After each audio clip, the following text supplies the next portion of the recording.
जेटीएन में आप सभी का स्वागत है। दिन भर की खास खबरों के साथ मैं चंदन कुमार झा।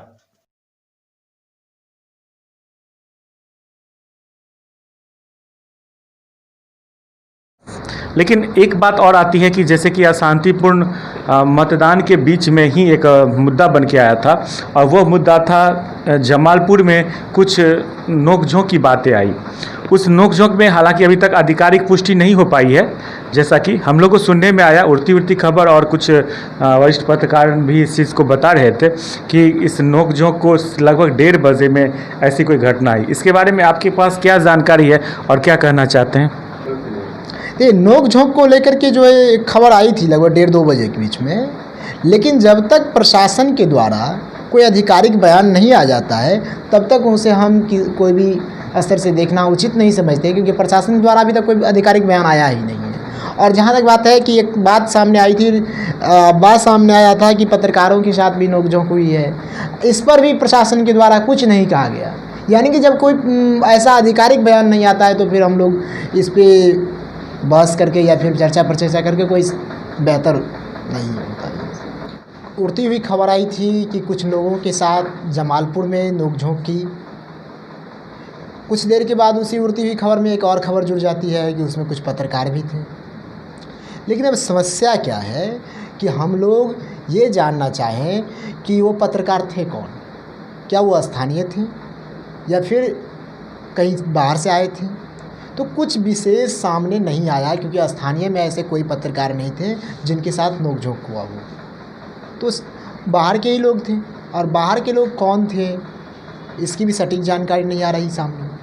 वो फर्जी पत्रकार थे, लोगों का जो कहना है, या अच्छे थे या फिर एम्प्लॉयड थे या फिर कह दे कि वो सही में पत्रकार थे, इसको लेकर कोई विशेष जानकारी अभी तक सामने नहीं आई है। लेकिन हम जानना चाह रहे हैं कि अभिषेक जी भी हमारे साथ हैं, वो उनके पास अगर कोई जानकारी होगी ऐसी तो हम लोग के साथ शेयर करेंगे। चलिए। ऐसी जानकारी तो नहीं हुई है, मतलब कुछ ऐसा तथ्य का मतलब आप बोल सकते हैं जो कोई सी पुष्टि तो नहीं हुई है। लेकिन एक बात इसमें कोट करना चाहते हैं हम, जो स्थानीय पत्रकार जो यहाँ के हैं, ठीक ना, वो तो यहाँ की प्रशासनिक व्यवस्था और यहाँ की सारी व्यवस्था से पूर्ण रूप से चिर परिचित है, ठीक ना, और उन्हें किसी भी पहचान और किसी भी अलग वजूद की ज़रूरत नहीं है। उनके पास तो फ़िलहाल है ही और आगे भी रहेगा ही।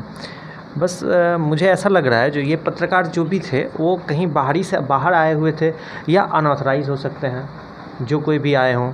जैसे कि इस बीच में यहाँ पे मतलब इस पीरो बिरौल अनुमंडल क्षेत्र में बाहरी पत्रकारों का बहुत ज़्यादा बोलबाला रहा, तथाकथित पत्रकारों का बहुत ज़्यादा बोलबाला रहा है।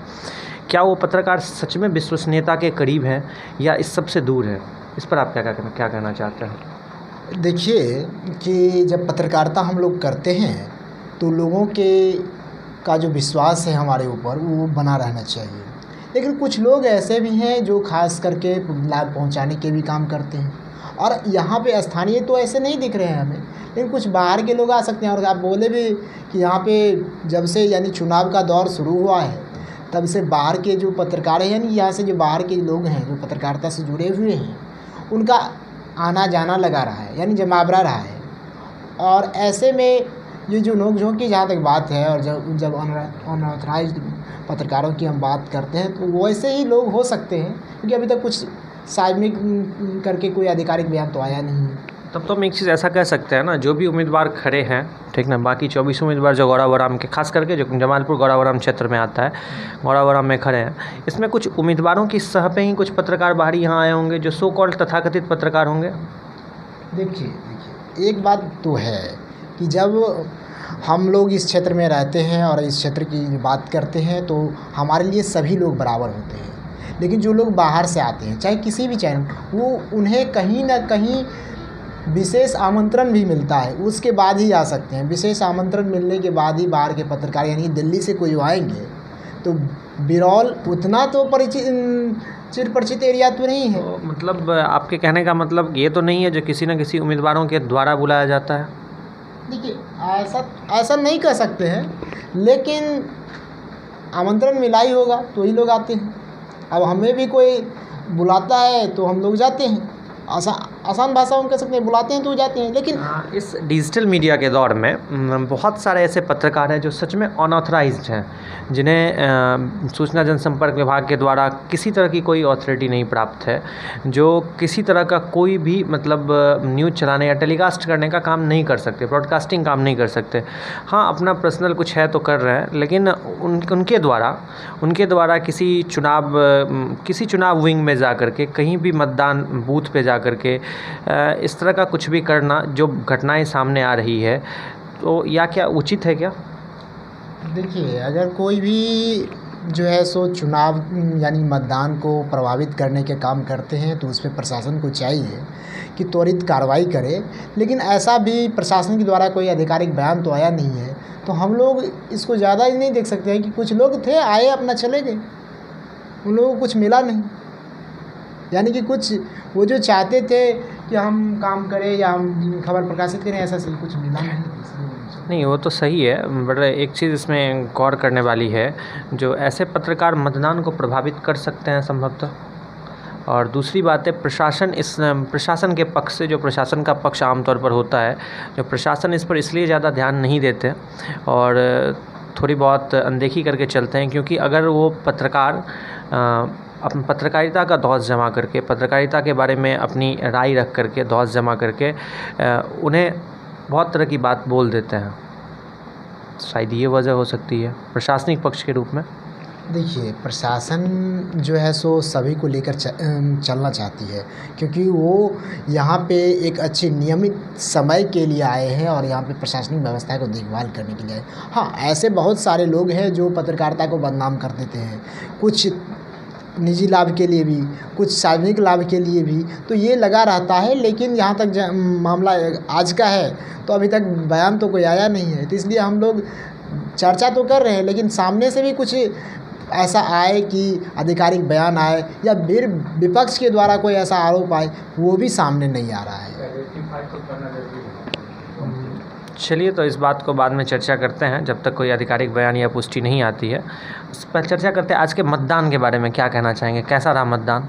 पिछली बार की तुलना में इस बार ज़्यादा वोट पड़े हैं, ज़्यादा संख्या में लोग भाग लिए।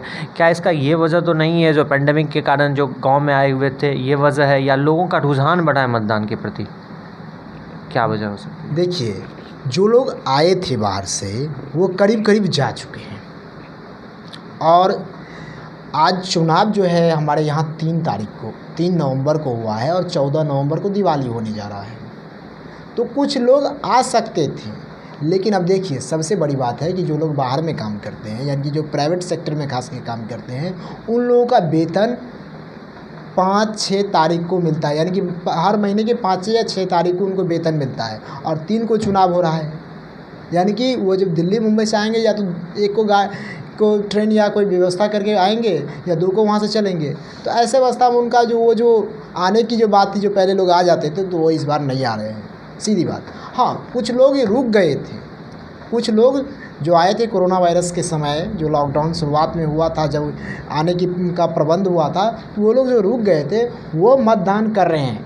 ये हमने देखा है बूथों पर कि वो कुछ जो बचे हुए लोग थे, तो इसको लेकर भी ये जो कुछ ग्राफ बढ़ा है, जैसा लग रहा था कि 50 से नीचे रहेगा मतदान का प्रतिशत दूसरे चरण में, ऐसा नहीं है कि मतदान का ग्राफ बढ़ा है। इसका सीधा मतलब है कि वो लोग जो बचे हुए लोग थे, उन्होंने पूरी जिम्मेवारी के साथ, यानी उनको जिनको वोट देना था उन्होंने वोट डाला है। और दूसरी बात, जो मतदान करने को लेकर के जागरूकता की बात है, तो वो भी सामने आ रहा है कि कुछ नए वोटर भी जुड़े हैं इस चुनाव में, कुछ नए वोटर भी जुड़े हैं। उन्होंने, हमने देखा है कि जो 18-19 साल के वोटर हैं, उन्होंने अच्छे ढंग से, यानी कि वो जो मतदान को लेकर के उनके दिल के अंदर कसक होती थी, वो पहली बार मतदान कर रहे थे, वो भी सामने आया। कहीं न कहीं इस मतदान में का जो एक कारण है वो बेरोजगारी भी है कि मतदान का ग्राफ बढ़ गया है। फिर ये बात तो है, आप नए वोटरों का जिक्र कर रहे थे, तो नए वोटरों का किस तरह का रुझान है? क्योंकि इस चुनाव में एक नारा बहुत ज़ोरों से चला, एक वोट बदलाव की ओर, एक वोट विकास की ओर। ये विकास और बदलाव क्या है? नए वोटर को किस प्रति और किस तरह का रुझान है इस चुनाव में? क्या वो किस लिए मतदान कर रहे हैं? उनके लिए क्या मुद्दा हो सकता है? देखिए, जो लोग पहली बार वोट कर रहे हैं इस विधानसभा चुनाव में, उनके लिए ये दोनों नारा मायने नहीं, यानी दोनों स्लोगन जो है वो मायने नहीं रखता है। इसलिए नहीं रखता है कि उन्हें इस बार जो चुनाव हो रहा है इस मतदान को लेकर विशेष जानकारी नहीं थी। यानी कि ये होना कि ऐसे चुनाव या वैसे चुनाव, ये सब जानकारी तो थी नहीं, लेकिन हाँ उनके मन में एक कसक थी, क्योंकि वो आप देखेंगे कि वो इंटर पास, जैसे ही 18-19 वर्ष हो जाता है किसी का भी, तो इंटर पास कर जाते हैं। और इंटर पास करने के बाद उनके मन में एक कसक जगती है रोज़गार की, सरकारी नौकरी की। यहीं से उसके मन में एक जो ज्वाला उठता है कि हमें नौकरी चाहिए, और यहीं से बच्चे इंटर करने के बाद ही वो बच्चे तैयारी में लग जाते हैं जनरल कंपटीशन की या किसी भी सिविल सर्विसेज की जो परीक्षाएं होती है। यहीं से अगर वो इंटर पास किया तो यहाँ से वो तैयारी शुरू कर देते हैं, और उसके अंदर में जो एक तरफ 10 लाख सरकारी नौकरी की बात है, दूसरी तरफ 19 लाख रोज़गार की बात है, तो ये चीज़ मायने रखता है। लेकिन मायने ये नहीं रख रहा है इस बार बदलाव या विकास नहीं, क्योंकि वो लोग बच्चे जान रहे हैं, उनकी भी उम्र 18-19 साल हो चुकी है, वो जान रहे हैं कि 15 साल और 15 साल, यानी 15 साल जो लालू यादव और राबड़ी देवी का राज था, उसके बाद नीतीश कुमार जी 15 साल में क्या विकास किया वो सब दिख रहा है, सामने दिख रहा है। लेकिन अब जो है लोग विकास और बदलाव से आगे बढ़ के रोज़गार की बात करने लगे हैं।